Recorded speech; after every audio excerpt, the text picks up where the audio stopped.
It's time to lock in. We're talking SEC, college football, and more. This is AP as we see it. I'm all about that action. I'm all about that action. I'm all about that action.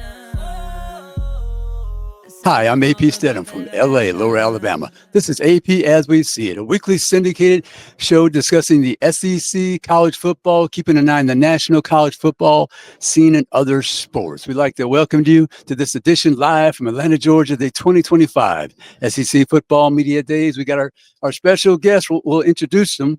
To my left, Kirk McNair. And to my right, Ryan Fowler. And the audience, I don't even have to say a word. I could just hold the microphone the whole time. They have all this knowledge between them. So, but anyway, we didn't want to direct our people to our audience to the social media platforms. AP As We See It on our YouTube channel, our Facebook, our X account, our Instagram, and of course we archive everything on Spotify. We want to say a big hello and thanks to our sponsors, Greer's Markets, 29 locations, Alabama, Florida, and Mississippi. You can go to their site and order all the food and all the delicious food and the vegetables and the treats and the delights for your family at Groceries to Go. Lucy's recipes are online. She has a book out. You can buy it in the store or online. You have the coloring contest for the children each week. And they have the specials weekly for all the outstanding occasions, your birthdays, your anniversaries, the holidays, and all the SEC events that you watch, the football, the basketball, the gymnastics, the softball.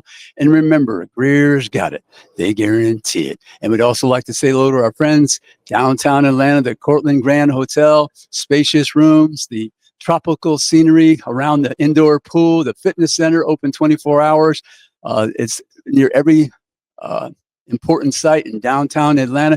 Stop by to see Ben Jacquemour and his staff. They're tremendous hospitality. We're staying there for the SEC Media Days as we do every year and all the time we visit Atlanta, the Cortland Grand Hotel. And we want to thank Ben and his staff for everything. But I guess we're going to get on to the show. We're here at the SEC, so we're going to talk some SEC football. I guess I'll turn to my right because I was a strong going to the right when I was a player, Ryan. So I'll go to you first. I guess Alabama's the team that it gets the most hoopla usually. It is. I think when you look at it, if you're out there and you question who butters the bread of the SEC, come to Alabama Day at Media Days. I think when they walk in the building, they demand the attention. I've often joked, I wonder down in Sandestin, even though it's decided before then, who they decide who to go with Alabama.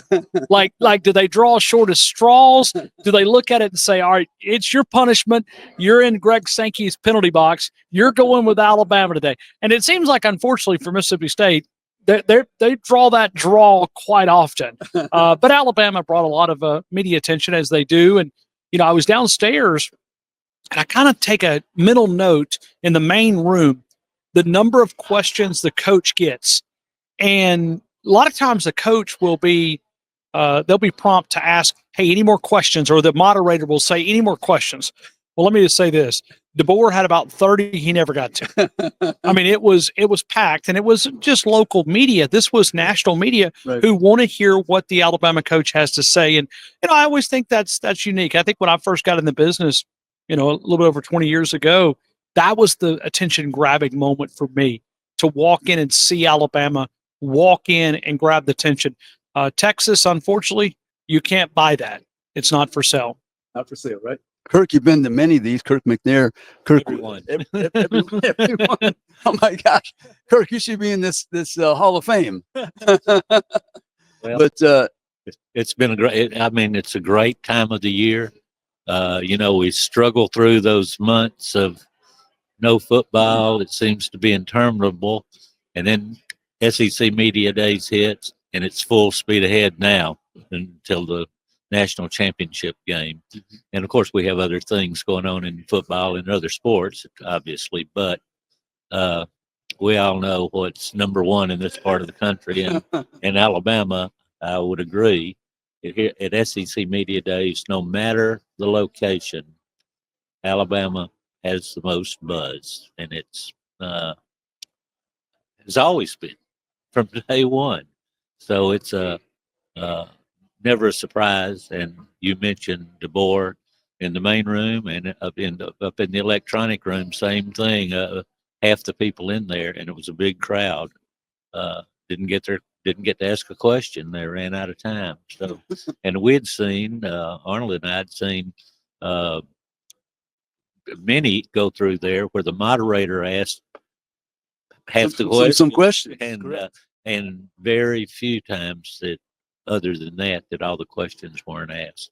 So it's it's good to be Alabama if you're covering them. Is that an NIL value too? I mean, you think about from a marketing standpoint. I know we're letting people drive Lamborghinis and whatever, but isn't that a value that we could tie back to NIL? I mean, is it a fair statement because of the attention that Alabama demands? It's a fair question.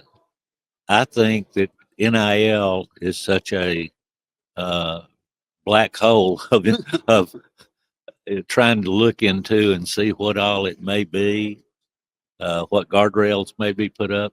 But yes, to your point, I would say that Alabama, those associated with Alabama, will have great opportunities with those who want to get their brand in front of college football fans. Kirk, I want to ask you to make a few comments about Alabama, just things that you observed before the season, but not include the quarterback. So a few comments about Alabama, not including the quarterback. I'll have Ryan, the expert on the quarterback here. Okay, that sounds good to me. Because today, it was interesting to me that a huge question I have had in my off-season work on Alabama is special teams. And you asked the question today of Kalen DeBoer. If you wanted offense, defense, and special teams, but I was waiting on that because Alabama lost their punter, their place kicker, and their long snapper. And, there are other people on special teams, coverage, returns, but those are the components of the actual kick. And so we'll say the kicking game. And he answered that with, I thought, quite a bit of confidence. He did. Without, didn't name a lot of names, but enough that he's certainly aware of it. I mean, all coaches know how important the kicking game is, and almost all sports reporters, and myself included, always start with offense and then go defense. That's right. And for special teams. ODST, that's it. ODST in that order. Ryan, Alabama quarterback, that's a popular person in the state of Alabama, could be for the best reasons and the worst reasons. Well, I think the pressure. I asked Joe Namath one time on a show, I said, can you describe, because in my business, the number one person in the state, no, it's not Kay Ivey, the governor.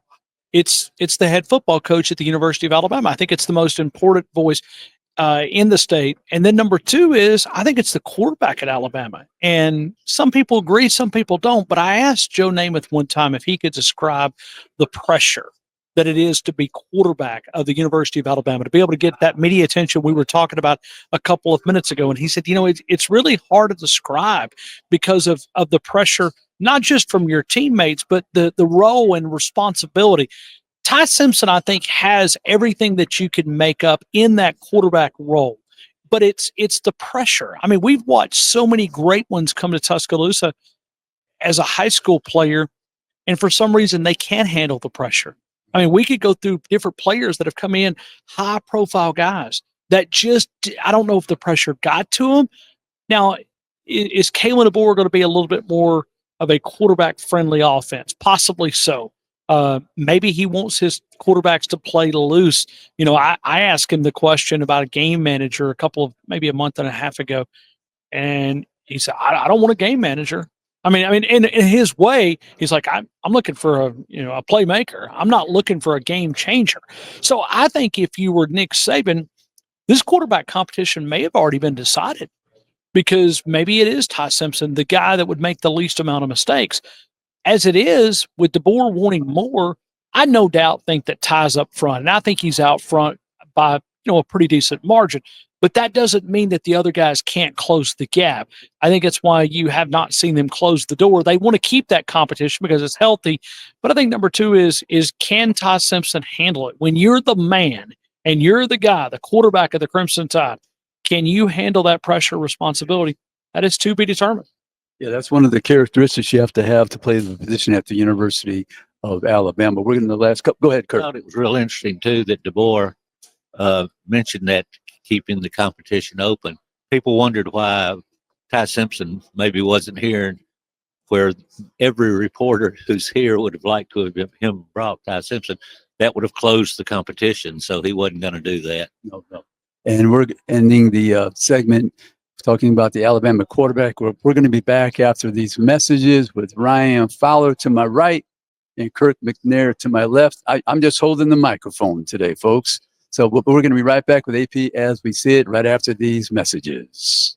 Hi, I'm AP Stedham for Greer's Markets. If you're planning a big party or for every day, shop at Greer's for delicious food, beverages, and snacks. Save time and money by checking on Greers.com and use Groceries to Go to get your Greer's groceries delivered. Look at the weekly ad for more information. 29 locations in Alabama, Florida, and Mississippi, serving the region since 1916. Remember, Greer's got it. They guarantee it. And we're back with AP as we see it live in Atlanta, the 2025 SEC Football Media Days. Ryan Fowler to my right, Kirk McNair to my left. Kirk, we're going to try to go through all the teams. I'm going to give you Auburn, Kirk. Say, if you can say something about Auburn. Well, Auburn's certainly been in the news a lot this year and this summer, and primarily not because of what their team might be.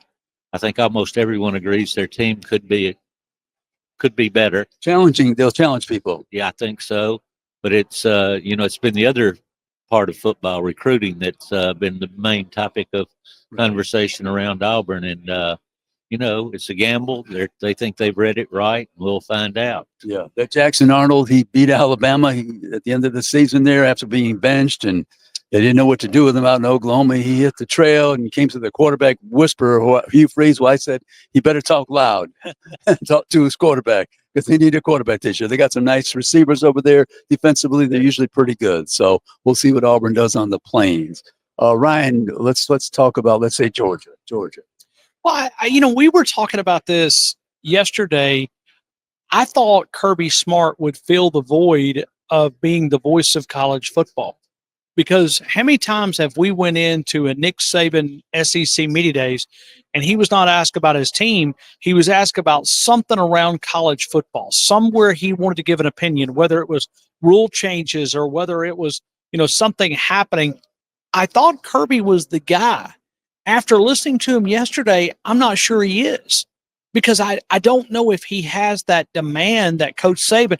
Is it possible that Coach Saban is still the voice of college football? Because they're going to look to him, weekly on the ESPN College Game Day, Pat McAfee show. He's going to make those weekly appearances, or at least I assume. So maybe he's still the voice, even though he's retired. I'm not sure if that even could be possible, but I thought Kirby Smart would take that role. He looked, when you look at his team, yeah, they got a good football team. I'm not sold that Gunnar Stockton can be what they're looking for to be able to be that quarterback. That's where I have Georgia concerns. I think they'll always be loaded in the trenches. They'll recruit great players. I look at quarterback. Is there enough there to take them, to the Orange Bowl down in Miami? Because it's at this point, that's the way they should define success. Even though I don't know if it's fair, you got to be a deep playoff team. I don't know if Georgia is or is it. Yeah, I think the receivers are going to be much better this year, Ryan, when you're leading the country in drops and your rushing game is 195th, and which is uncharacteristic of a Kirby Smart team. I think Zachariah Branch, I'm looking forward to watching him, the USC transfer, track speed, world type of speed. I think Kirby will take advantage of him. So I think Gunnar Stockton will be better than Carson Beck slightly because of that support, and hopefully they don't lead the country in drops. I mean, Correct. Now they won some national championships with no great star quarterback. Yes. And so, obviously, if you've got a great quarterback, things are easier. Yes. but he surrounds them with pretty good players. Maybe not though quite as good as they've been in some Maybe not. places. Right. Kirk, how about South Carolina? Note on Lenora Sellers. He's the story. He's the story, and the story from my standpoint is the two hardest teams for me to figure, not just every year but every week, are South Carolina and Kentucky. I could make you could make a fortune betting against me on what I think of those two teams, and but Sellers, no question, unique in this season. I would say SEC among SEC quarterbacks, he is a cut above in different ways than others, uh, and how he goes is how South Carolina is going to go, I believe. The job that they've done over there in rebuilding South Carolina's been, the trajectory is good, and Alabama has to go there this year, so that's what my focus is on. It'll be a tough game, I think, for Alabama. For those who've never been to Columbia for a football game, and especially if it's a night game, that is a remarkable experience. You just don't think of South Carolina as having that great rabid fan, that state, Clemson and South Carolina, win, lose or draw. That's what I found. They have an edge rusher, young edge rusher. They'll be counting on him as well. That anytime you got someone that can disrupt the quarterback, you got a chance. Always got a chance. And that's, go back to Alabama. That's what DeBoer has been talking about. They've got pressures, but they need a little bit more than that. They need to put the quarterback on the ground occasionally. Backside, that's for sure. Ryan, I'm going to ask you about Tennessee to the north. Joey Aguilar, App State, UCLA for 5 minutes. Wow. I wonder if that fan base will be happy with him. They were very happy when he kind of put his feet in the sand and say, all right, we're not going to pay this amount of money for our quarterback. I wonder if you could redo that question and hit pause and pick it up in November. Will they be happy with Josh Heupel? I think that's your question. And Tennessee is it's got to come with Tuscaloosa. I'm not saying you start looking at that schedule. What's the pecking order when you start? Because you talked about South Carolina, and I believe you. You start going through the teams, and quickly you find yourself in the middle of the pack. And that's the part that is. I think when you look at the SEC, it's just, you could start naming names. We could draw them out and pull them out and go, well, we could defend this team and so Tennessee, are they a top tier or are they a middle of the pack team? Try to get to that 4. Can they get to that 4 again? The last year was 3, but I don't maybe 14. I don't think this is a playoff caliber team. Maybe I'm misjudging based on what we see right now. Josh Heupel would have to have a great coaching year to be able to make up the difference. It's interesting to me too that when he was kept talking about weaving Aguilar into the fabric of our offense. And I'm not saying that's the wrong way to do it, but sometimes maybe you need to bend your offense a little bit to the quarterback. Most definitely. So I'm like you, Ryan. When I made up my vote for the SEC, boy, there was a bunch there at 4-4 in my mind predictions, and then those could go either way. You wonder about Josh Heupel. I start. Coach Saban, he never let us do hypotheticals where we'd look ahead. Every time we'd ask a question, he'd jump down our throat about hypotheticals. So we can do this, Coach. Sorry about it. I know you're out there watching us. Appreciate it, but. You do start looking ahead, and I'm sure at some point you're going to ask us about Oklahoma.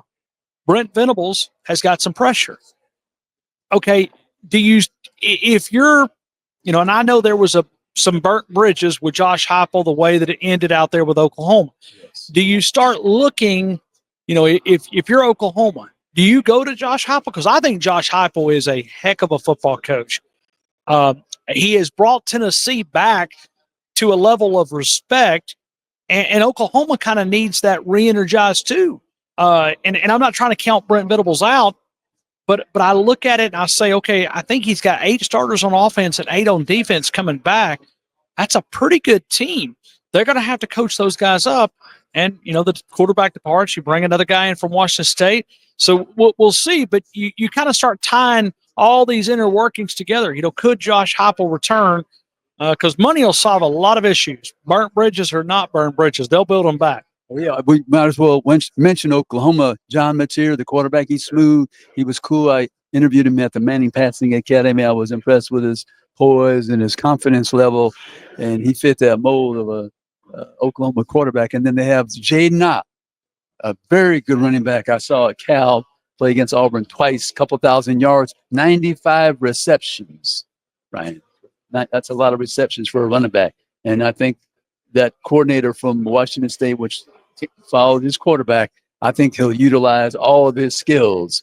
And then Oklahoma, I think they're getting probably better on the defensive line. That's where people told me about Oklahoma. Do they have the offensive and defensive lines to compete in the SEC? That was a huge question mark entering this league. Well, and you tie it back to Josh Heupel, it could be a battle between that game. And if I'm not mistaken, I think that's back in Norman. Is it back in Norman? I'd have to go back and look, but I don't know the schedule. I haven't memorized it yet. But Oklahoma and Tennessee could be battling. I mean, we're sitting here talking about it. That may decide, who's got the difference there. But Brent Venables, you talked about the defensive side of the football, and Todd Bates is the defensive line coach at old Alabama defensive lineman, right, and a guy that did a great job for Dabo. But Brent Venables will draw up some game-stopping defense, and I think they return the majority of their defensive line. So you're starting to see there's some strength out there, and you combine that with Brent Venables. It's more about the offensive side of the football for me, because other than the Alabama game, they really didn't have a lot of identity. No. So, yeah, go ahead, Kirk. Well, I was just going to say Oklahoma shouldn't have been hiring a coordinator to be head coach. He's a great defensive coordinator. Bill Oliver told me he was the best in the country. Bill Oliver, pretty good judge of defensive backs coach. But a head coach and a defensive coordinator, two different things. And if he's over there working with trying to build that defensive line, he might be leaving a lot of other parts unattended. So we don't know that. I'm skeptical that the Heisel will go back there. I'm just skeptical. Yeah, we're running up against the clock here, but people have chosen across the country, Oklahoma, maybe the surprise team of the league, possibly. But anyway, we're going to be right back after these messages with AP as we see it to continue our discussion here live in Atlanta at the SEC Football Media Days. Hi, I'm AP Stedham for Greer's Markets. If you're planning a big party or for every day, shop at Greer's for delicious food, beverages, and snacks. Save time and money by checking on Greer's.com and use groceries to go to get your Greer's groceries delivered. Look at the weekly ad for more information. 29 locations in Alabama, Florida, and Mississippi, serving the region since 1916.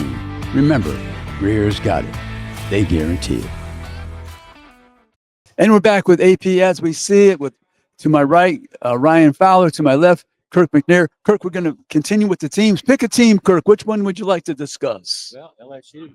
LSU has the best quarterback in the league, possibly. A lot of people think so. A lot of players back. And you talk about a coach that's under pressure to get something done. You would think that it might be Brian Kelly. The buyout is so big they can't do anything, Kirk. That he's there. I understand that. Definitely pressure. Yeah, definitely pressure. And I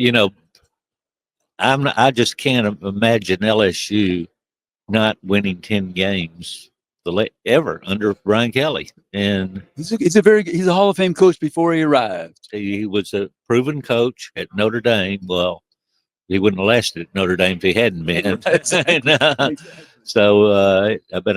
think LSU will be good. I think that Perkins, the linebacker, he's just sort of disappeared for a couple of years, but he's back, and we know he can do it. We know that Nussmeier can do it. They've got receivers, they've got runners, they got a lot of people back. lot of linemen back. A lot. They got to replace those tackles. Yep. that left, but, yeah, they got to get better at the running game. Yep. That's funny. In this day and age, Kirk, we discussed be better at the running game. Everybody was good at the run. And now they're good at the pass. They're slacking off. Now they're passing 70%. Most of the time. Hey, Ryan, pick yourself a team now. Well, I'm gonna leave a note because I'm not going to be here. But will you let Sam Pittman know that it was fun to cover him? Because I don't think he's going to be. Okay.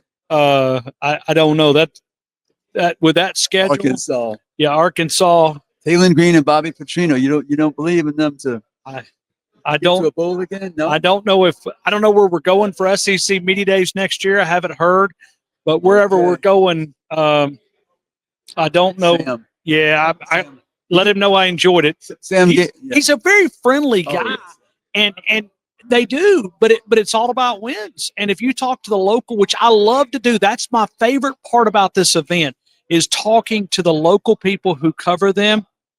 They don't even think. I mean, the optimistic. I was trying to ask somebody. I said, "Give me the optimistic view on Arkansas," and It wasn't very. it's not there. Very bad. It's not there. The greatest line Sam gave me: "If you pay them enough money, they'll live in a teepee."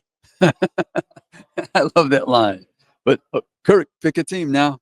Well, I'm going to go with Ole Miss. I think they're kind of a mystery team this year. Right, new quarterback, Big- 19-year-old quarterback.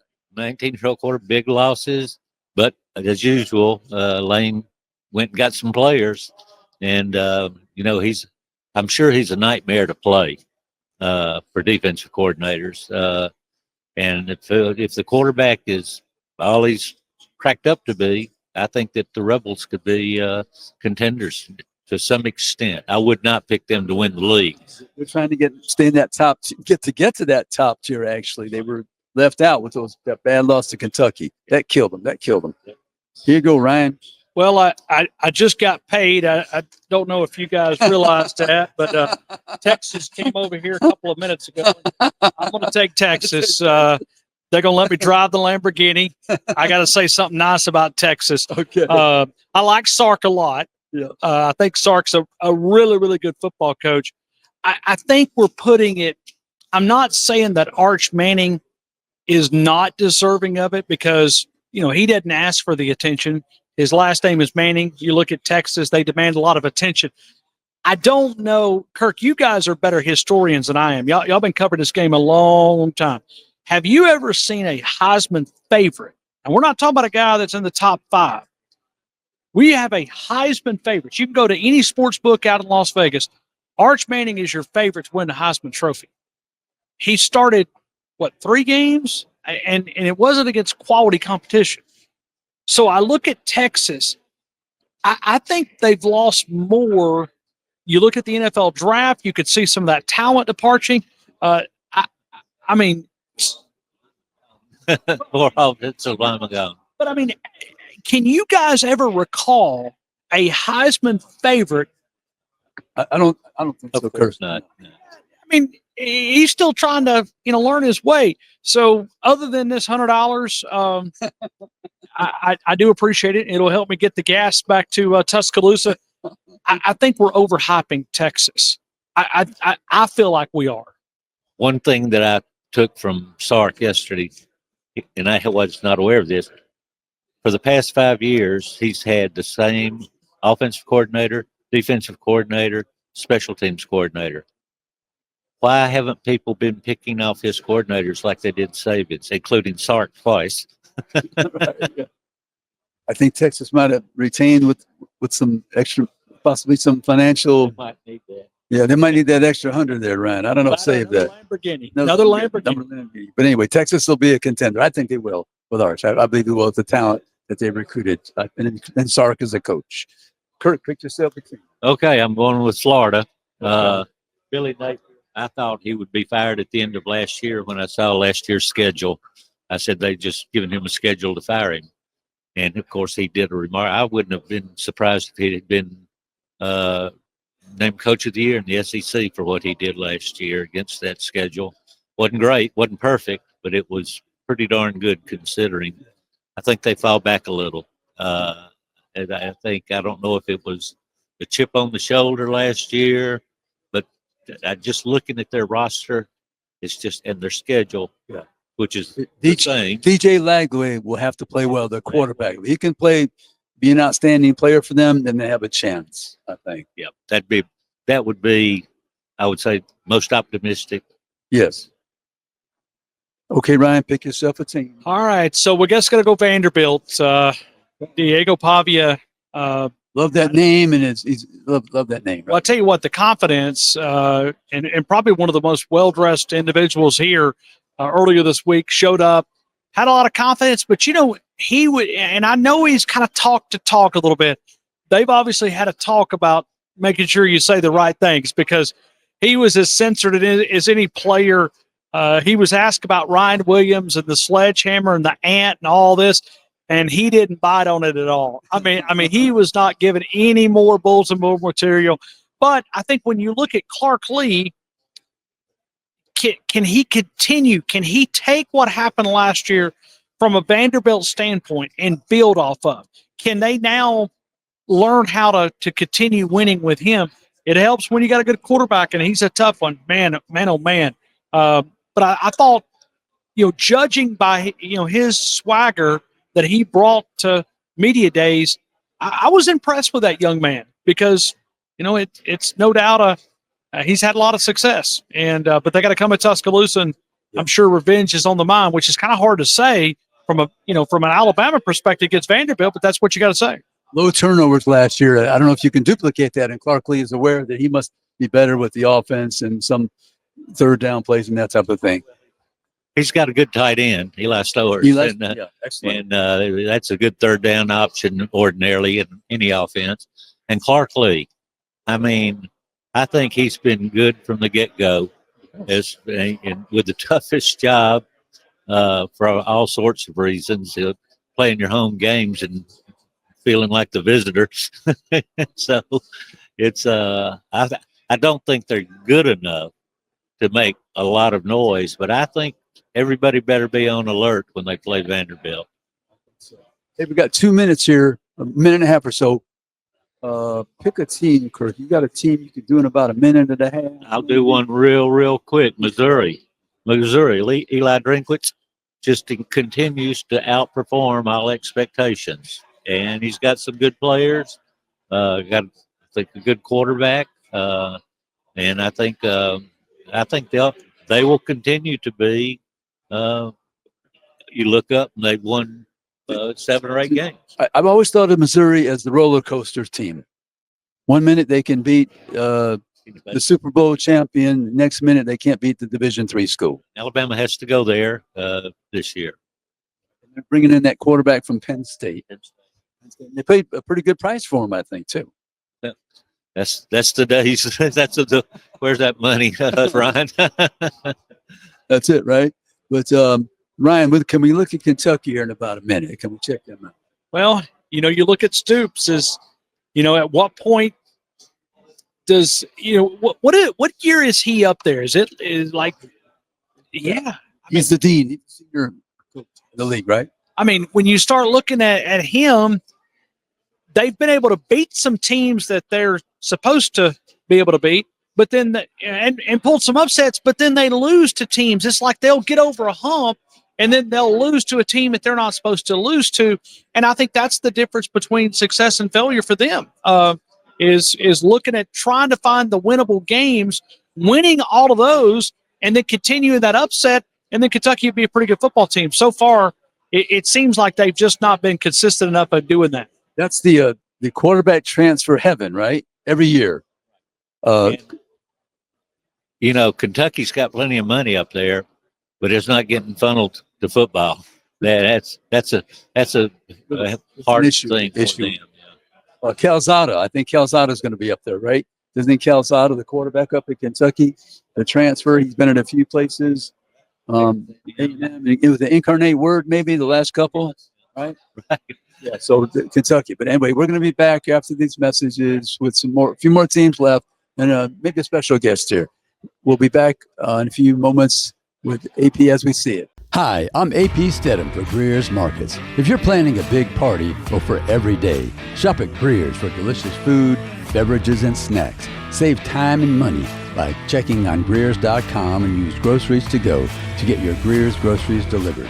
Look at the weekly ad for more information. 29 locations in Alabama, Florida, and Mississippi, serving the region since 1916. Remember, Greer's got it. They guarantee it. We're back with AP as we see it. Ryan Fowler to my left, to my right, Kirk McNair to my left. And Ryan, I knew you've got to go to another interview, so we want to have you say something about Mississippi State. Now, be nice now. So you asked me to say something nice about Mississippi That's State. right. That's right. Well, I miss going over there because it's an easy drive from Tuscaloosa. Okay. I did actually miss the Magnolia schools over from Ole Miss and Mississippi State, but you said say something nice. The best halftime snack in the press box, the ice cream. Ice cream? Yeah, and multiple different flavors. Matt Wyatt said you got to turn it upside down, let the flavor come down. It's the best ice cream. If you've never had Mississippi State ice cream, it's the best. Okay, this is what I'm going to say. We're hoping that Blake Shapen, the transfer quarterback from Baylor, surpasses the ice cream. That's what we're hoping for. I'm sure that they're hoping for that. Flebby, the But offensive if not, No. the ice cream will be the safety net. We say, okay, It'll get the fans in the seats. okay, all right. We want to thank you, Ryan, for all your expertise and your perspective. We always great fun to see you, brother, and appreciate it. Hey, absolutely, man. We have a lot of fun. I enjoyed soaking up some knowledge with you guys. And, hey, it's always good to be here. It's like the unofficial start of college football. Appreciate you guys always. Always, man. Hey, good luck. We're going to bring in another superstar here from the Liberty Bowl. And Kirk, I can't introduce him. I can't do it justice. So I'm going to have him introduce himself. We have with us from the Liberty Bowl, Harold Graeter, Associate Executive Director. AP, one of the highlights of not just my career, my entire 63 plus years is to be on this format with the living legend, AP. Hey, thank you for being here. Really appreciate it, man. One of Memphis's best, Kirk. And Kirk, was with Coach Bryant, at the SID. And Seriously, talk about a legend. I'm shrinking here.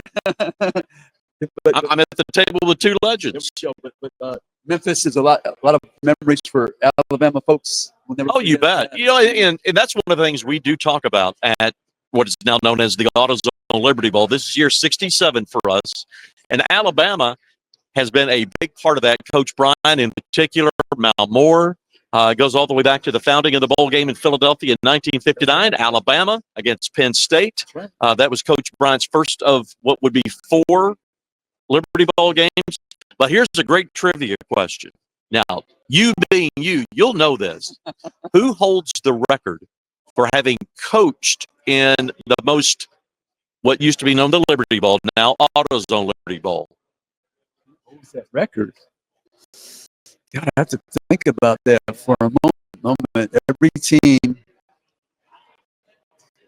And I'll rephrase, give you a little bit of a hint, a little bit of help, AP. Okay. We need all the help we can get.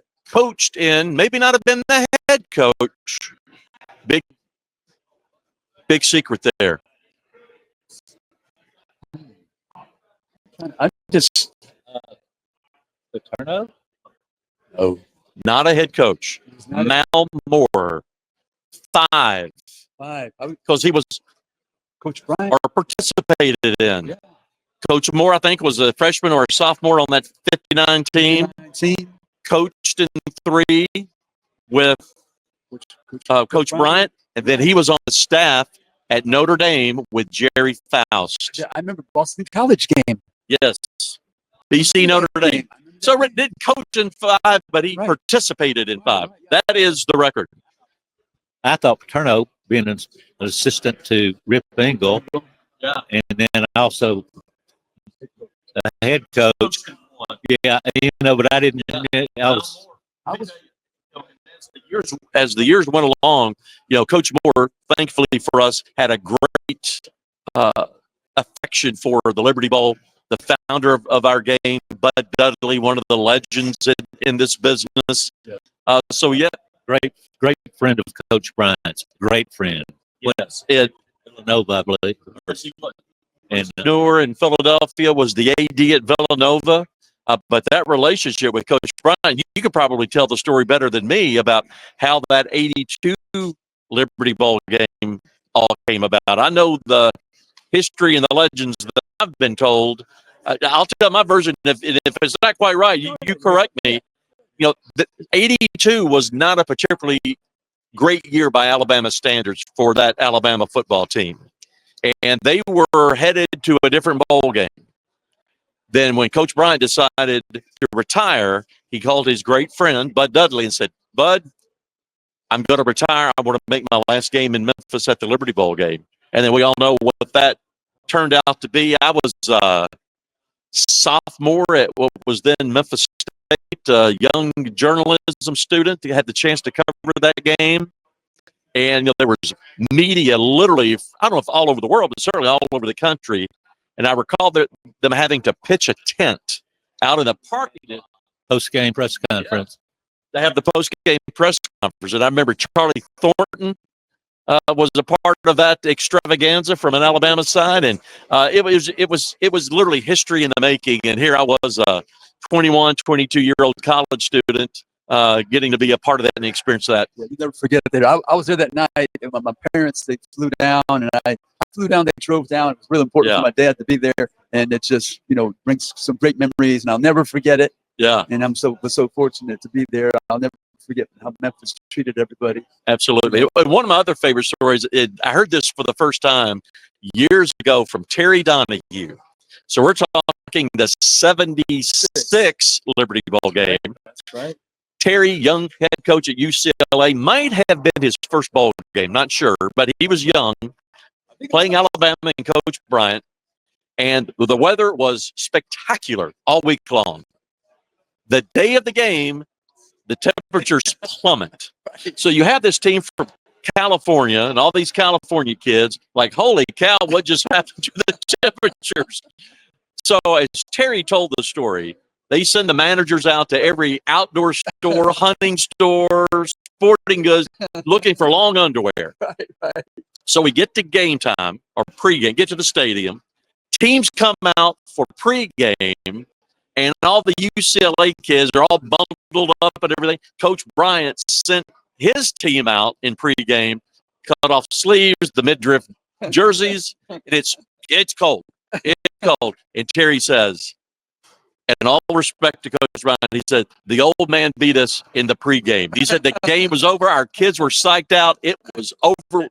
We never had a chance. And then, of course, they went back in, but when they came back out for the game, the Alabama guys were dressed appropriately. But Terry said, it didn't matter. When our kids saw their kids wearing sleeveless jerseys in the mid, it was over. We knew they were tougher than us, and ball game. It's the Liberty Bowl record. And I think I'm right on this. Freezing cold game 67.